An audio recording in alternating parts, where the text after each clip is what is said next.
Saudara, kita awali dengan informasi pertama. Puluhan warga Desa Panton Raya, Kecamatan Banda Alam, Kabupaten Aceh Timur keracunan gas yang diduga H2S milik PT Medco ENP Malaka saat melakukan pencucian sumur. Akibatnya sebanyak 30 masyarakat mulai dari anak-anak, remaja, serta orang tua terpaksa dilarikan ke Rumah Sakit Umum Zubir Mahmud.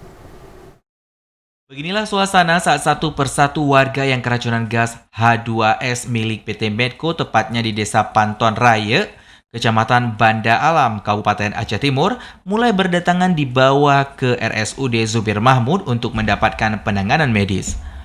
Para korban mengalami gejala muntah, mual, dan sesak nafas, bahkan hingga mengeluarkan darah serta kejang-kejang. Kejadian ini terjadi pada pukul 18.06 waktu Indonesia Barat. Menurut keterangan warga, pihak perusahaan sedang melakukan pencucian sumur dan sejak awal diinformasikan kepada masyarakat agar tetap berada di rumah, namun mirisnya masyarakat menjadi korban saat berada di rumahnya sendiri. Kabid Pelayanan Penunjang RSUD Zubir Mahmud, Dr. Zulfikri mengatakan, sejauh ini pihaknya belum bisa memastikan penyebab pasti hingga warga terkapar. Namun rata-rata korban mengalami gejala yang sama, yaitu mual, muntah, dan sesak.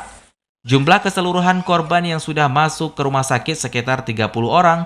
Sementara itu, usai mendapatkan penanganan rumah sakit, sebagian korban mulai membaik. Itu kita nggak bisa pastikan, tetapi kemungkinan mungkin ada industri atau eksplorasi di sekitar situ. Nah, mungkin itu yang mengeluarkan gas-gas, apakah itu gas beracun atau yang bermasalah secara kesehatan. Karena itu mungkin yang berwenang instansi lain yang menjawab. Kami di sini kan menangani masyarakat dengan gejala yang hampir sama semua, sesak, kemudian mual, muntah. Kemudian ada 3 orang yang di awal-awal tadi ada gejala muntah darah, tapi ini udah berhenti.